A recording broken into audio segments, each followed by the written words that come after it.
Hello everyone. इस video में आज मैं आपको वॉचर्स मूवी की कहानी कुछ ऐसे एक्सप्लेन करूंगी जिसको सुनकर आपको ये मूवी देखने का मन करेगा। ये मूवी 2024 में रिलीज हुई। ये एक थ्रिलिंग सस्पेंस मूवी है। वॉचर्स असल में है कौन, ये जानने के लिए आपको ये वीडियो एंड तक देखना होगी। मूवी के स्टार्ट में एक आदमी जंगल में रास्ता तलाश करते हुए भाग रहा था। अंधेरा होने से पहले उसको यहाँ से निकलना था, पर वो रास्ता तलाश नहीं कर पा रहा था। आहिस्ता आहिस्ता काफी अंधेरा हो चुका था और वो छुपने के लिए एक दरख्त पर चढ़ जाता है, लेकिन अचानक ही वो नीचे गिर पड़ता है। सामने से कोई एक चीज उसको अपनी तरफ आता दिखाई देती है, जिससे वो बहुत ज्यादा डर जाता है और वो चीज उसको खींच कर ले जाती है। इसके बाद हमें पूरे जंगल में उसकी चीखों की गूंज सुनाई देती है। सीन शिफ्ट होता है और हम मूवी की मेन लीड मीना को देखते हैं, जो कि एक बर्ड शॉप में काम करती है। वो काफी सीरियस मिजाज की लड़की होती है। वो हर वक्त उलझी उलझी रहती है और वो लोगों से मिलना जुलना भी ज़्यादा पसंद नहीं करती। ये ऐसी क्यों है, इसका हमें आगे जाकर पता चलेगा। उसकी शॉप का ऑनर उसे कल सुबह किसी जगह पर एक बर्ड डिलीवर करने का बोलता है, जिसको लेके वो घर आ जाती है। मीना को उसकी सिस्टर की भी कॉल आती है, जिसे वो अपने ट्विंस बच्चों की बर्थडे पार्टी पर आने का बोलती है, लेकिन मीना उसे रिफ्यूज कर देती है। फिर अगली सुबह वो गाड़ी में बर्ड लेकर जंगल के रास्ते से जा रही होती है कि अचानक वो रास्ता भटक जाती है। इसकी मोबाइल की लोकेशन भी काम करना बंद कर देती है। आगे जाकर उसकी गाड़ी भी बंद हो जाती है। वो कार से उतरकर रास्ता तलाश करने की कोशिश करती है, पर वहाँ पर साइन बोर्ड पर लिखा होता है कि इससे आगे जाना मना है। यहाँ हम जान जाते हैं कि मीना उसी जंगल में आ गई है जो हमने मूवी के स्टार्ट में देखा था। वो अपने बर्ड के साथ मदद के लिए आगे बढ़ती है और रास्ता तलाश करने लगती है, पर उसको कुछ नहीं मिलता। वो वापस अपनी कार वाली जगह पर आती है तो अब उसकी कार भी वहाँ से गायब हो चुकी होती है। वो ये सब कुछ बिल्कुल भी समझ नहीं पा रही होती और जंगल में घूमने लगती है और आहिस्ता आहिस्ता अंधेरा होने लगता है। अचानक मीना को एक ओल्ड लेडी नजर आती है जो भाग रही होती है। मीना भी इसका पीछा करती है। वो ओल्ड लेडी एक कैबिन की तरफ जाती है और मीना को देखकर बोलती है कि अगर तुम जिंदा रहना चाहती हो तो अंदर आ जाओ। मीना भी कैबिन के अंदर आ जाती है। फिर वो लेडी दरवाजा अच्छे से बंद कर देती है। ये कमरा काफी अजीब सा था। यहाँ कोई खिड़की नहीं थी और ना ही कोई एक्स्ट्रा दरवाजा था, लेकिन एक साइड पर एक बहुत बड़ा सा मिरर लगा होता है। कमरे में एक लड़का और लड़की भी मौजूद थे।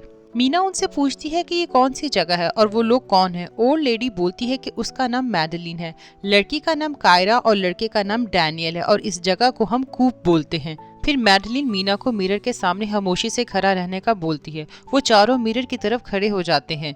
मैडलिन बोलती है कि आज वो तुम्हें देखकर बहुत खुश होंगे। मीना पूछती है कौन है मिरर के बाहर। मैडलिन बोलती है हम इन्हें वॉचर्स बोलते हैं क्योंकि वो हमें देखते हैं। इसके बाद मीना बाहर से कुछ अजीब सी आवाजें सुनती है, जैसे कोई गुरगुरा रहा था और तालियां बजा रहा था कि वाकई में उसको देखकर कोई बहुत खुश हो। रात इसी तरह से गुजर जाती है। अगली सुबह मीना कैबिन से निकलकर जंगल में रास्ता तलाश करने के लिए भागती फिरती है, पर वो घूम फिरकर एक ही जगह पर आ जाती है। फिर इसको मैडलिन मिलती है और उसे बताती है कि इस जंगल से बाहर निकलने का कोई रास्ता नहीं है और शाम होने से पहले उसे वापस कूप में जाना होगा, वरना उसकी जान को खतरा है। रात के वक्त बाहर रहने से वॉचर्स उसे मार सकती है, लेकिन दिन के वक्त वॉचर्स जंगल में नहीं घूमते। मैडलिन उसे बताती है कि जंगल में जो साइन बोर्ड्स लगे हैं वो इनकी मदद से कूप तक वापस आ सकती है। ये साइन बोर्ड सर्कल की शक्ल में चारों तरफ लगे हुए हैं। मतलब ये कि अगर आप इस सर्कल में रहें तो हम जिंदा रह सकते हैं। अगर इस सर्कल से बाहर निकल गए तो कूप तक वापस पहुंचने का रास्ता नहीं मिल पाएगा और हम वॉचर्स का शिकार हो जाएंगे। मैडलिन बताती है कि ये कूप और साइन बोर्ड जिस आदमी ने बनाए हैं उन्होंने आज तक उसको नहीं देखा, लेकिन वो उसे प्रोफेसर बोलते हैं। दिन ढलने के बाद वो सब दोबारा कूप में आ जाते हैं और टीवी देखकर अपना टाइम पास करते हैं। अगले दिन ये लोग खाने की तलाश में जंगल में निकलते हैं, जहाँ कायरा मीना को अपने हस्बैंड के बारे में बताती है कि वो यहाँ उसके साथ आई थी और कुछ महीना पहले वो मदद लेने जंगल से बाहर गया था, पर अभी तक वापस नहीं आया। यानी जो मूवी के स्टार्ट में आदमी दिखाया गया था वो कायरा का हस्बैंड था। फिर मैडलिन मीना को जंगल में रहने के 3 रूल्स बताती है। रात के वक्त कैबिन का दरवाजा कभी नहीं खोलना, नंबर 2 अपनी बैक साइड कभी भी शीशे के सामने नहीं करनी और तीसरा दिन के वक्त कभी भी जंगल के खड्डों के करीब मत जाए, हमेशा रोशनी में रहे। मीना को ये सब बहुत अजीब लगता है। वो यहाँ से निकलना चाहती थी और वॉचर्स को देखना चाहती थी। एक रात वो शीशे की तरफ बैक करके लेट जाती है, जिस पर वॉचर्स को गुस्सा आ जाता है और वो शीशे को जोर जोर से मारना शुरू कर देते हैं, पर मैडलिन किसी तरह सिचुएशन को कंट्रोल करती है और रात इसी तरह से गुजर जाती है। अगले दिन वो डैनियल के साथ जंगल में घूम रही होती है। मीना उसे बोलती है कि उसे मैडलिन की बातों पर बिल्कुल भी यकीन नहीं है। इन खड्डों में यकीनन बाहर जाने का रास्ता हो सकता है। डैनियल भी मीना की बातों में आ जाता है।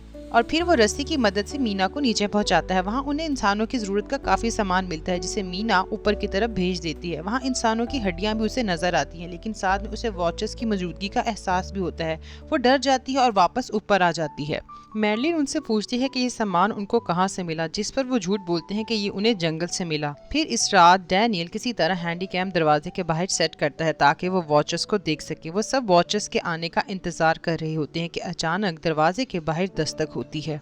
कैमरे में उनको इंसानी टांगे नजर आती हैं। कायरा इस आदमी की आवाज सुनकर बोलती है कि ये उसका हस्बैंड है, इसको अंदर आने दो, पर मैडलिन मना कर देती है और बोलती है कि जो आदमी बाहर है वो उसका हस्बैंड नहीं है। अगर सबूत चाहिए तो उससे कोई सवाल पूछे। कायरा उस आदमी से एक बुक का नाम पूछती है जिस पर बाहर से कोई जवाब नहीं आता। कायरा जान जाती है कि बाहर आदमी उसका हस्बैंड नहीं है बल्कि वो वॉचर है। दरवाजा ना खुलने पर वॉचर्स कैमरे की तार खींचकर उसे तोड़ देते हैं और तोड़ फोड़ शुरू कर देते हैं जिससे शीशे पे क्रैक आ जाता है। वो चारों शीशे की तरफ आके खड़े हो जाते हैं और इसी तरह से रात फिर गुजर जाती है। मौसम बदल जाता है और इसी तरह से काफी दिन भी गुजर जाते हैं और अब भी वो कहीं महीनों से इस जंगल में फंसे हुए हैं। मीना जंगल का नक्शा भी तैयार करती है ताकि उसे बाहर निकलने का कोई रास्ता मिल सके। आहिस्ता आहिस्ता खाने की भी किल्लत जंगल में शुरू हो गई थी। वो काफी देर भूखे रहते जिसकी वजह से उनकी ज़हनी और जिस्मानी हालत खराब होना शुरू हो गई थी। मीना को अपने बचपन का वाकया बार बार सताता था कि किस तरह उसकी एक लापरवाही की वजह से उसकी कार का एक्सीडेंट हो गया था जिसकी वजह से उसकी माँ की जान चली गई और बहन भी काफी जख्मी हो गई थी। इसी वाकये की वजह से वो अपने आप को कसूरवार मानती थी और लोगों से दूर रहती थी। फिर एक दिन किसी बात पर डैनियल और मैडलिन का झगड़ा हो जाता है और वो मैडलिन और मीना को बाहर छोड़ के कूप का दरवाजा बंद कर देता है। भूख की वजह से डैनियल की दिमागी हालत बेकाबू हो चुकी थी। वो तीनों डैनियल को बहुत समझाती हैं लेकिन वो दरवाजा नहीं खोलता। कुछ देर बाद मैडलिन मीना को लेके एक दरख्त में छुप जाती और वहाँ पर वॉचर्स कूप के पास आ जाते हैं। जब वो शीशे से मीना और मैडलिन को कूप के अंदर नहीं देखते तो खूब शोर मचाते हैं और सब वॉचर्स जंगल में इनको तलाश करने के लिए भाग पड़ते हैं। इसी मौके का फायदा उठाकर मीना और मैडलिन कूप के अंदर दोबारा आ जाती हैं। मीना ने अब वॉचर्स देख लिए थे जो एक किस्म के क्रीचर्स थे। मैडलिन उसको बोलती है वो क्रीचर्स को जानती है, वो यहाँ जंगल में इन्हीं क्रीचर्स को देखने के लिए आई थी। उसने इनके बारे में किताबों में पढ़ा था। वो किसी भी इंसान का रूप ले सकते हैं और इंसानों को वॉच करते हैं ताकि उनकी तरह बोल सके, उनकी तरह दिख सके। पर यहाँ पर आने के बाद वो फंस गई और वापस नहीं जा सकी। अचानक दरवाजा दोबारा से खटकना शुरू हो जाता है और वॉचर इंसानों की तरह बात करते हैं और बोलते हैं कि वो दरवाजा खोले। वॉचर दरवाजा तोड़ने लगते हैं। वो चारों डर के इधर उधर छुपने की जगह तलाश करते हैं कि अचानक उन्हें जमीन के अंदर एक बंकर नजर आता है जो कारपेट होने की वजह से पहले कभी नहीं दिखा। वो चारों उस बंकर के अंदर चले जाते हैं। बंकर्स में बहुत सी फैसिलिटीज होती हैं। वहाँ पर कई सालों का खाना भी मौजूद होता है और जरूरत का कई सामान भी मौजूद था। वहाँ पर कंप्यूटर भी था जिसमें इंटरनेट कनेक्शन वगैरह नहीं था। मीना उसके अंदर प्रोफेसर का डेटा देखती है और वो वीडियोस देखती है जिससे पता चलता है कि ये जगह प्रोफेसर ने ही बनाई थी। वो यहाँ पर इन क्रीचर्स पे स्टडी कर रहा था और काफी लोगों को यहाँ पर लेके आया था जो क्रीचर्स का शिकार हो चुके थे। ये क्रीचर दरअसल फेरीज हैं कि सदियों पहले इंसानों ने इनको धोखा दिया था जिससे इनके विंग्स यानी कि पर खत्म हो गए थे। एक कर्ज की वजह से वो इस जंगल में कैद हो गई थी और वो रोशनी में भी नहीं जा सकती थी। वीडियो में प्रोफेसर ने एक फेरी को भी पकड़ रखा था जिसपे वो रिसर्च कर रहा था। वो बताता है कि ये फेरी उसे दिन की रोशनी में मिली थी और इसके साथ उसकी काफी अच्छी दोस्ती हो चुकी है। मीना फिर प्रोफेसर की आखिरी वीडियो देखती है जिसमें वो बताता है कि वो आज अपने आप को और इस फेरी को मार देगा और जो भी इंसान इसकी वीडियो देख रहा है वो उसे रिक्वेस्ट करता है कि वो यूनिवर्सिटी जाकर उसका फेरी से मुतालिक सारे डाटे को डिलीट कर दे।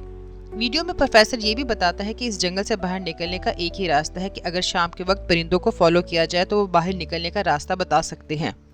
फिर अगले दिन वो बंकर से सारे बाहर आते हैं और वहाँ पर कमरा सारा टूट फूट चुका होता है। वो लोग अब जंगल से बाहर निकलने को तैयार थे। शाम होते ही वो परिंदों को फॉलो करते हैं पर परिंदे काफी तेजी से आगे बढ़ रहे होते हैं।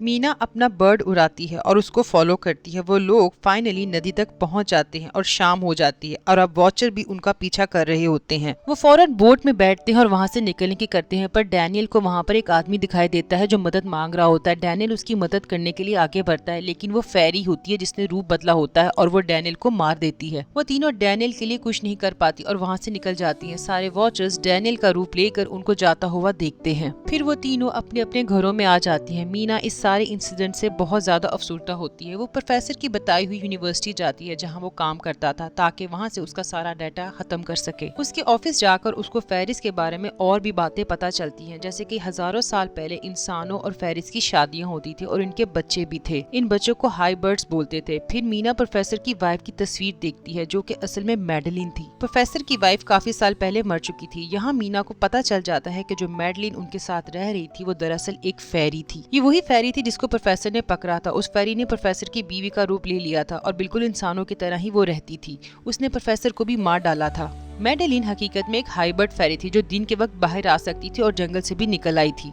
मीना फौरन कायरा के पास जाती है ताकि इसको बता सके कि उनके साथ अब क्रीचर भी इनकी बाहर की दुनिया में आ गई है। पर वहाँ कायरा नहीं होती बल्कि मैडेलिन होती है जिसने कायरा का रूप लिया होता है। वो मीना को काफी मारती है और उसे अपनी हकीकत बताती है कि जंगल में वो सारी फेरी से मुख्तलिफ थी। सब उसका मजाक उड़ाती थी और उसे पसंद नहीं करती थी क्योंकि वो डिफरेंट थी। मीना उसको बोलती है तुम डिफरेंट नहीं स्पेशल हो, तुम आधी फेरी और आधी इंसान हो, तुम्हारे पास इंसानियत है, दिल है, तभी तुमने आज तक हमें मारने की कोशिश नहीं की क्योंकि तुम भी हमारी तरह हो। ये सब सुनकर मैडेलिन रुक जाती है और उसके चेहरे पर मीना के लिए फीलिंग का एहसास होता है और फिर अचानक ही उसके विंग्स और जादू करने की सलाहियत वापस आ जाती है, जिसके बाद वो वहाँ से उड़ के चली जाती है। फिर कुछ दिनों बाद हम मीना को देखते हैं जो अपनी बहन और उसके बच्चों के साथ वक्त गुजार रही होती है। वो अपनी बहन को बोलती है कि उसे आज भी लगता है कि वो फेरी उसके साथ होती है, पर इसकी बहन इसको बोलती है कि उसे घबराने की जरूरत बिल्कुल भी नहीं है। लास्ट सीन में हम मीना की खिड़की के बाहर एक बच्ची को खड़ा देखते हैं जो कि हकीकत में मैडेलिन ही थी और यहाँ पर कहानी खत्म हो जाती है।